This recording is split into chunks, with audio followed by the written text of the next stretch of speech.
Jeff, welcome to the podcast. Welcome to London.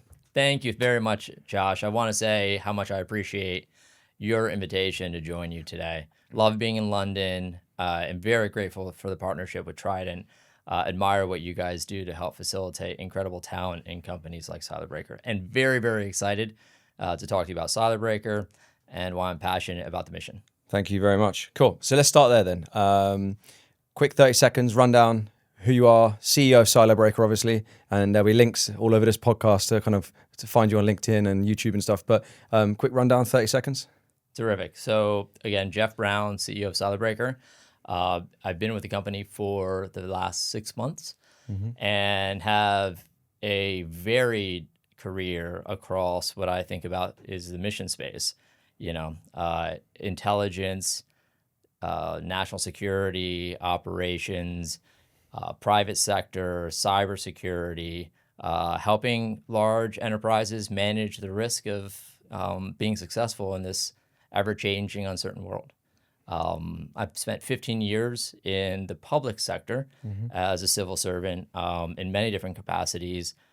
Foremost of that was 6 years building the cybersecurity agency for the great city of New York, but also experience in large financial firms and in the private sector, in commercial intelligence, and now, of course, with Silobreaker. Love it. We have so much to unpack. We'll try and keep it very high level. Obviously, we'll be here for hours, and I love it. So let's just go back a little bit. How did it all start in terms of the cybersecurity, entry point? Obviously, a lot of public sector experience and service, and very mission focused, but was there a particular time where you could say that is where I kind of the aha moment, or you transition from a traditional intel guy or something into cyber? Where was that junction? Great question, Josh. And I think I had the fortunate experience of sort of cresting as the language shifted from information security risk management into what became cybersecurity. And by that, I mean, I began looking at how, the adversary sets, threat actors, all that wonderful nomenclature that we have around the people who are trying to disrupt operations, the people that are trying to commit sort of crime, the people that are trying to sort of change our opinions.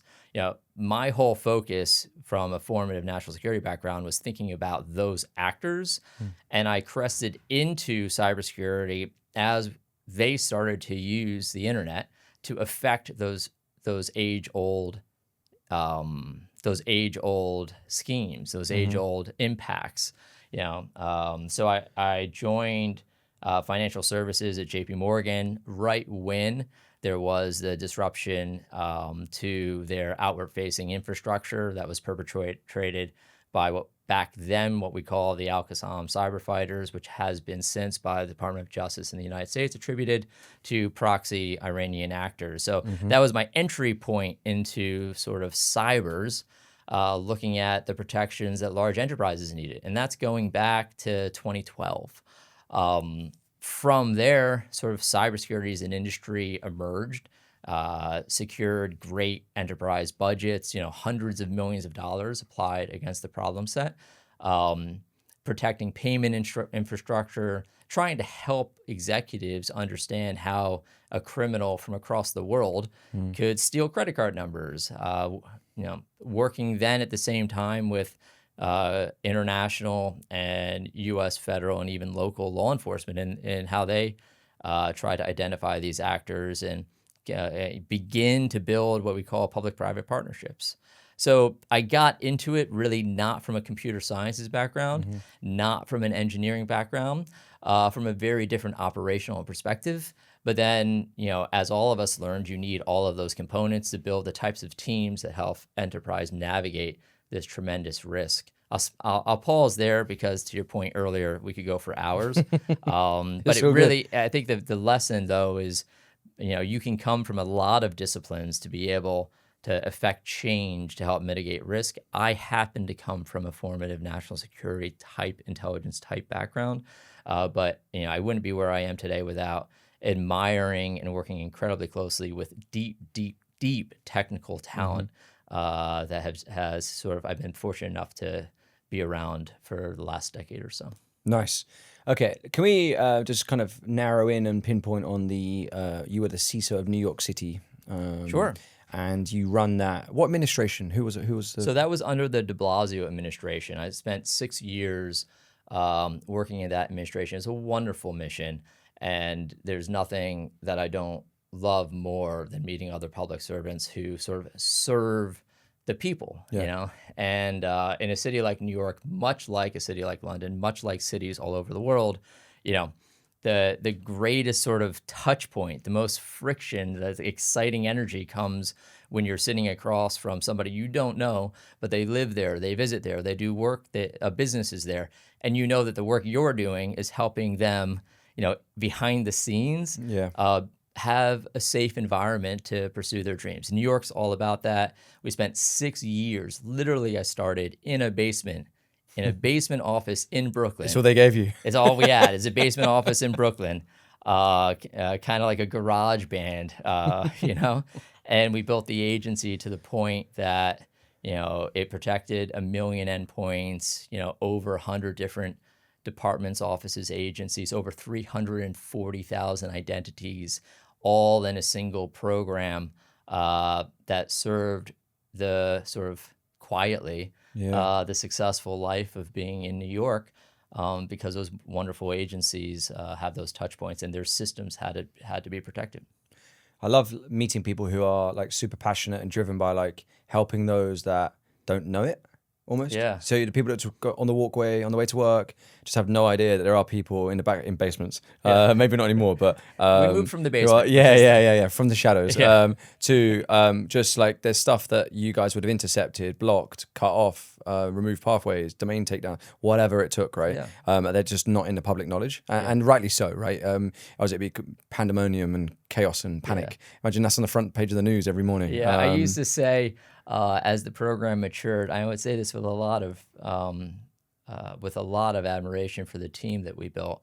You know, it was during the time frame that you read, both in the U.S. and globally, about so many cities that fell victim to ransomware events that cut off city services, very sobering impacts. And I used to sort of say, a little bit tongue in cheek, that either we were doing a good job on behalf of New Yorkers, or the criminals didn't know that New York existed. I'm not sure which one it was, perhaps. You take your pick.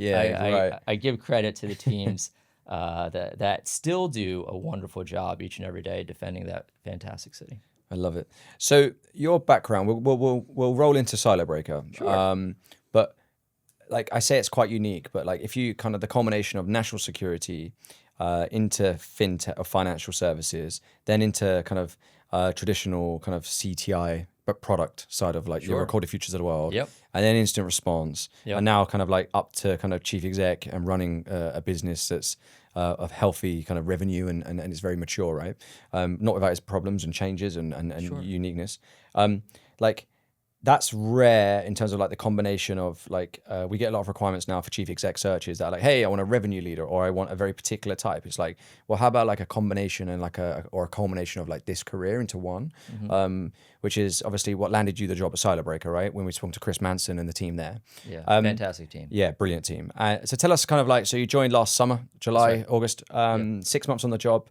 Like, what have you found? What have you seen? What keeps you going? Why are you here in London this week? Like, tell us, bring us up to speed. Yeah, no, thank you for that. And tell us what Silobreaker do as well for those. Sure. So Silobreaker is at its core an intelligence engine. It is technology built so that you can make great use of your data, your intelligence, your collection. You can make use of it.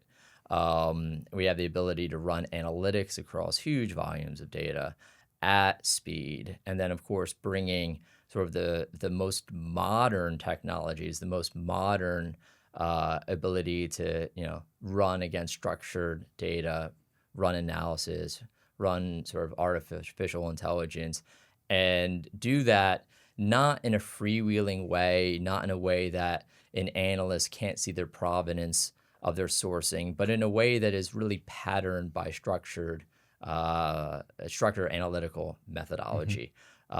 We're really proud that we have a sort of a huge volume of out-of-the-box priority intelligence requirements. We're really proud that it's that sort of framing that we believe allows for that intelligence to be customized to the consumer. Otherwise, you're just sort of running the equivalent of an LLM against the wild, wild west of the internet. Yep. And your question really, though, as you were forming it, made me think that the through line of my whole career has been intelligence. It's been trying to say, how do you look around a corner, not always to, if you can, to prevent the worst from happening. But really the art of it is being able to manage the surprise. Like, how do you build programs that have the right scenarios and the right type of intel that you can like walk into the storm and navigate well, and even for large businesses, see where there's opportunity. And that's where I think Silobreaker's intelligence technology really sings. I would not categorize us as a cybersecurity, a CTI feed or a CTI platform. There's fantastic companies out that do that quite well for large enterprise customers. What we really do is make sure that all of that collection you might have can be pivoted for your cybersecurity use cases, but also for your physical, your geopolitical, your risk management, really helping you do true intelligence work. That I, go back to this analogy. Like, if you need a tool that helps you plan out, walking around the corner and being surprised by what you find and then take advantage of it, like, it is our technology that we believe can help you do that. And very, very different than when people say CTI, like very, very different than with the great work that other companies do in that space. Can you give us like a use case? So for example, like when you talk about like big mass sums of data, put it through your tech, which is really the strength of you guys, Yes, right? very much. And the underlying technology it's built out in Sweden.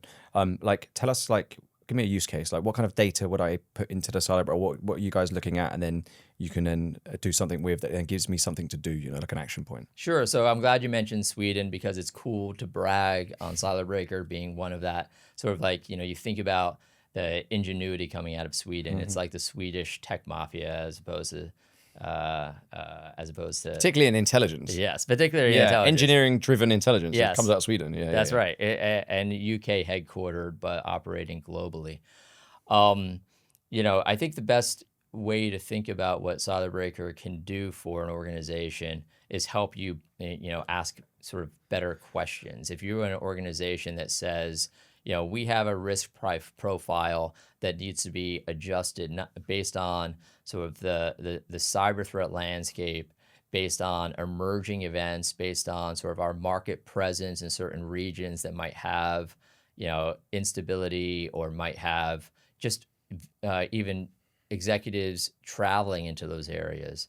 Like, we're the tool that allows you to look across those, what could be considered like discrete collection sets, and we're the tool that allows you to see if there's a through line that you're not observing across them that might go into something like a protective security plan for an executive team, or might go into the testing of your enterprise environments for the way that cyber threat actors work today, which is not just improving your external facing infrastructure with sophisticated models, but is also saying, what is the social profile of the employee base looking like? How can we get in? Their goal isn't to do something sophisticated and braggable about that is technical. Their goal is to steal something, or to disrupt, or to change your mindset about something.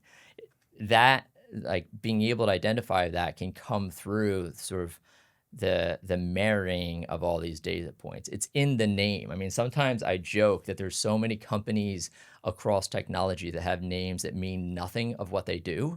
Like, what Silobreaker does is break your silos of your collection, quite literally. And one last point on that, Josh, that's incredibly important. I've been in this space, if you go back to my time as the, CISO for New York City, the director of that cybersecurity agency, something that I felt like the job I had, and I really think the job of any CISO is to be like the grand collaborator, in some ways to be the forcing mechanism for all the vendors to come together and knitting that together, Yeah. integrating all of that in the benefit of your enterprise protection. Like Silobreaker does that for you. Like you could have data from, to mention in no particular priority or with no particular bias, but you could have data from CrowdStrike, from Google Mandiant Intelligence, from Recorded Future, Flashpoint, from geopolitical providers like Rain, Dragonfly. You could have data from your consulting relationships, and you could put this all in the system to then drive a custom enterprise specific intelligence product, instead of having to just kind of like watch them all compete in your email box for your attention. Yeah, totally understood. Good point. So tell us, we'll kind of pivot a little bit into more like leadership style. So I assume, and wrongly or rightly, that it's changed over the years as you've grown and developed, and you've had different roles. Yeah, right. Yeah, I hope it's grown. Like, can you see, or can you kind of like almost look back and like see a bit of a timeline or an evolution? I liken it to the T-shirt that has the monkey that kind of just stands up over time, right? Yeah. Not you, but like as we evolve and develop, right? All of us. But just generally, and just kind of high level, like, what is your leadership style, and like, is there a particular trademark or like a watermark on this is Geoff Brown, he's our CEO, and this is how he operates? Yeah, I mean, I'd love to take a more thoughtful approach to that question, Josh, because it really is important. And it's something that I try to be introspective on. There are all these sort of personas that out there in the system, like, be like this. Like, this is what a leader in 2026 needs to be. Like, all of this stuff. And, I would be lying to you if I said that, I'm not bombarded by all that too. My leadership style is part and parcel of who I've always been, which is a teammate. I think of the we, and I'm not just saying that because it's a line. I do think of the we of a team. I think that I would not be successful if not, absolutely blessed by being surrounded by incredibly talented people. And I think my style is to bring the very best out of those people, and then be accountable for the mistakes that they make along the way. That is set by sort of tenets. In any organization that I've been most recently in as a leader, going back to my time in New York City, what I try to do is say, hey, this is what you can count on from all of us, and sort of set a North Star that way. So in Silobreaker, what we're setting as our North Star is that we will operate sort of based on ethics. We will absolutely prize innovation, and anyone who encounters us can hold us to performance. So with ethics, innovation, and performance, we believe we can achieve breakthroughs, and we can help our clients achieve breakthroughs in their intelligence missions. And I think that is the type of leader I am, that I'll say like, hey, like, if you come on this team and if you're held to high standards of like excellence in the craft that you bring to the table, then through sort of a high performance culture, we can deliver and exceed expectations. To me, that's breakthrough. So I've learned though over time that doing that isn't enough. I think I've learned that sometimes a leader has to make very hard calls. I'm willing to do that. I certainly do that if it's based on ethics or performance. And I think that I'm someone that will always sort of listen to I have some sort of tricks of the trade, listen for a long time, like help the other person time themselves out. And that's then an old school trick that. And then sort of start moving forward in a direction. I think being deep, being sort of, now it's hard to acknowledge at my age, but like being a little bit long in tooth in the mission. I think also for our space, like you have to kind of be willing to admit that like where we're at is not good enough. like I think I bring a lot of passion. Like I think, I sometimes have said that I was a kid who grew up sort of reading way too many King Arthur books because, like, to me, I've spent a whole life just trying to help other people and help myself stand up to bullies. And without a doubt, like our world, our industry, like there's way too much of it, and we have not done a good enough job. So I think that's the other thing I bring to a leadership style is like I am not beating on the team. I am demanding from the team that we perform better in the execution of the mission because these bullies need to be stopped. And like that like sense of purpose is the thing I bring to my leadership style. Yeah, I love that. And that also brings with it lots of other kind of factors, i.e., a siege mentality of us versus the world, and we can take on those bullies. It brings a togetherness, a closeness. It's very like for me, I liken it to being in the Marines. It's very much like we have a very particular mission, and it's very obvious and clear. You come into the civilian world, it's not so obvious and clear unless you have leaders who can write that plainly on the wall. And this is how we're going to do it. I will hold you to high standards because the mission is better. It's worth it. Yeah. And it's hard, right? Yeah. Otherwise, if it's easy, then we don't achieve much, and it's like we're not changing anything. We're not having breakthroughs. Yeah. I totally get it. How do you then like stay in touch? Like when I say that, I mean you're super busy. Everything's going on all at once, all the time. But like when I say stay in touch, I mean like thinking ahead enough, like looking at the agentic AI space, the Gen AI world, how do MCP servers create vulnerabilities, and talking, I don't know, linking SaaS apps to LLMs and stuff. Like how do you like? Is it podcasts? Is it like just listen to the team? Like how do you stay in touch? Yeah, I mean that's a great question too. And there's probably a two-parter. Part one, to directly answer the question, is as sort of a learner, I'm better at listening. I like to read, but I find myself listening a lot more. Maybe that's because sort of motion and listening is something that goes well together. And since I'm always kind of on the move, it helps to listen and it helps me to key in. Do you mean just like in your ears, podcasts? Yeah. Yeah, same. Yeah, or if I'm commuting, driving in the car. And it's not listening to wasted time as podcasts. well, right? Yeah, and I do stay. What I've learned a little bit over the years is like you can't try to consume everything. You just have to sort of decide what your trusted sources are and be on top of it. Like I am a weekly Economist, reader. I'm a daily New York Times reader. So there's some things that are sort of the comfort zone of information consumption. Certainly, I'd be remiss not to mention Silobreaker as an engine allows me to benefit from sort of very tailored intelligence production, which I really do. And that comes to you on a daily, weekly basis that you decide what you want to see. 100%.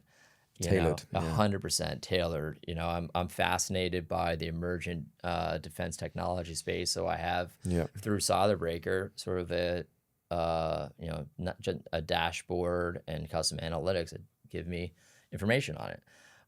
So like that. So that's part one, is I'm doing my best to keep up, like all of us. And then part two is, of course, trusting that there's sort of executive teammates that need to be exceptionally performing when it comes to the prosecution of their responsibilities. So I am not a micromanager. I've worked for micromanagers before, and I know some people in the industry who are actually phenomenal CEOs that know everything about everything going on all the time. I don't know how those guys do it, and girls do it. They're phenomenal. They're just very different leaders than me. Yep. Like very different leaders. Yeah. And I'm very impressed by them, but we all have to lean into our individual talents. Totally agree. Okay, and then just kind of a forward look. Silobreaker, been there 6-7 months. Yeah. What have you changed? What's it look like going forward? I appreciate again, this could go for hours if we talk about this, but like what's the focus and mission this year for the team, the guys, the crew? So there's a through line, and the key to that through line is that Silobreaker truly is intelligence technology. It's truly an engine. It isn't collection. And I think for us, pulling that through line with strength is part of an emergent and unique persona that we are we're looking this year to emphasize that. So what do I mean by all those words?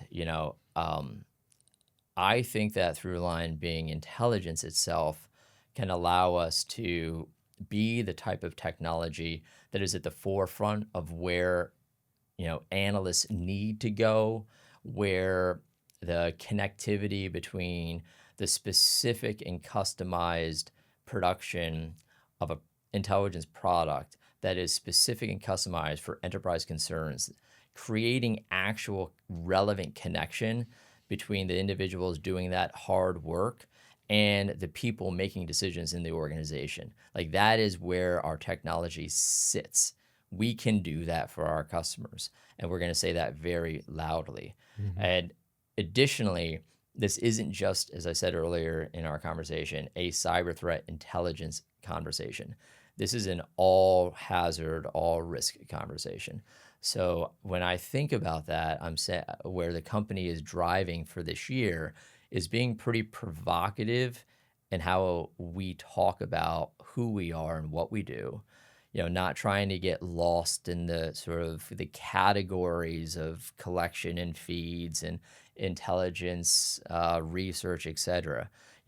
Very much, we are going to help connect the hard work of those analysts with their, with the headwinds of their resources. We're going to help them make sure that their intelligence consumer sort of hears their voice, hears their signal, and can make exceptionally impactful decisions on behalf of an enterprise.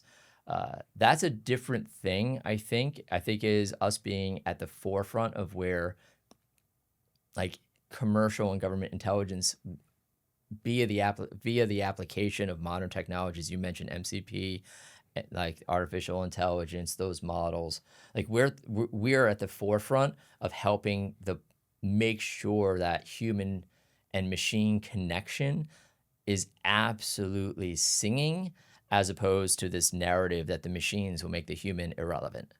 Like we are going to make sure that through the application of our technology, like that incredibly important craft of intelligence and the humans behind it sort of are seen, and exceptionally relevant for years to come. So if I'm a CISO or chief security officer, for example, and I'm listening and watching, what use case or problem set would I need to approach you? Sure. So I'll give you very relative, and it'll be retrospective. So when I was CISO for New York City, I would get a email coming from sort of City Hall. Sometimes it would just be an article that they read about a certain cyber threat. I would take that article, and then any CISO knows this. Any sort of CSO, chief security officer, knows this. Anyone in a security, intelligence, or risk position in an enterprise, whether government or commercial, knows this. The second you get that, your clock starts. And in sort of many organizations today are still running the play that you take a look at that, you flag it for your head of CTI, your head of physical security and risk. You flag it for somebody who is in a position of authority to produce a result working with a team. That team goes to work. They start gathering. First they do the research. They look at sort of their sourcing. They look at their collection. They say, what do we got on this? What do we need to write? That process can take an hour. It can take 3 hours. At some point at the tail end of that process, you get a document that's way too long. Mm-hmm. If you're the executive stakeholder or the operational stakeholder, you're getting a document that's way too long, and you go to work trying to pull, at least when I was the CISO in New York City, I would get this wonderful write-up, and it would be a page and a half. And I knew that my executive stakeholders wanted to know simply, do I care about this? If I care about this, what are you doing about it?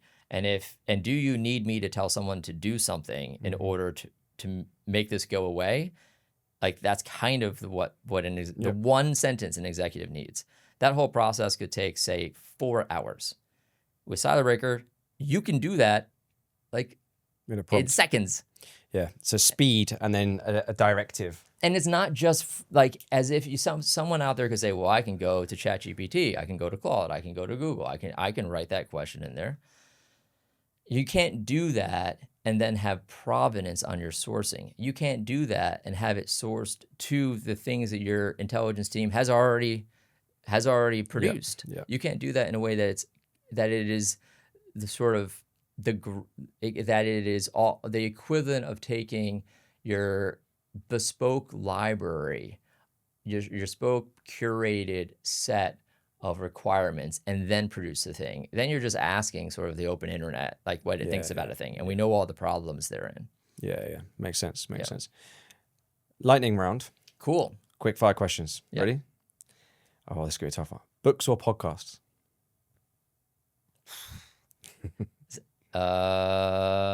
Books. But Well, I podcasts don't on the read them move. as much. Because you don't have the time.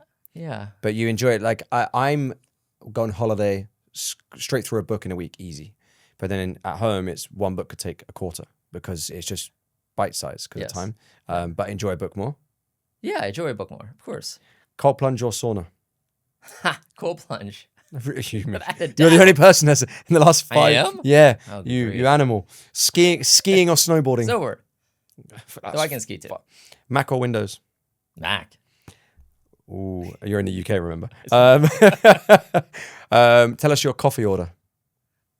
Black coffee. Just straight up. Okay. Yeah. Or drip coffee. So American. Not like an drip Americano. coffee. So- Well, I drink an Americano. Or an espresso. What's the difference between drip and Americano? There is no difference. An Americano is like an espresso with the hot water. Yeah. Drip is just It's just like coffee, man. super strong. It's just like coffee. And they refill it fast. I've been drinking I think, yeah. There's a long story on that. But. Last question. What's your favorite sport? You go full American on us now. I can feel it. Yeah, I'm really thinking about this. Well, I will tell you, my favorite thing to do is watch My kids play sports. Nice. And that could be any karate, soccer, precision shooting. That's the American part of my answer. Yeah. Yeah, but what is my favorite sport? Wow, that's a great question. Or a team. Oh, I love riding motorcycles, as you know. Yeah. It's not really a sport, though, is it? Oh, I'm thinking. This is no longer a quick fire. Okay, moving on. Okay, fair. Last point then. So, tell us or leave us, if you wouldn't mind, one security tip anyone needs to do this week. Like what can we put into practice? Nice and simple. Not change your password, but like something where you think it would have the biggest impact. I would say if you are sitting, this is more for an enterprise. You should be driving your control framework to not create sort of the decoration of an alert, but to like autonomously block. I used to say, if you have controls, turn them up to an 11 and people will scream and maybe you dial them back to 10. I used to say in New York City, like I would rather be called by a commissioner with them screaming saying I turned off something by mistake, that's just change management, than have me call said commissioner or call City Hall and say like a threat actor is live in your network. We forgot to put that on. So block, do not alert. Okay. Geoff, enjoy your time in London. Thank you, my friend. Really appreciate you joining us. Thank you. Thank you for having me, and thank you for all the Trident listeners. It's been a pleasure. Thank you.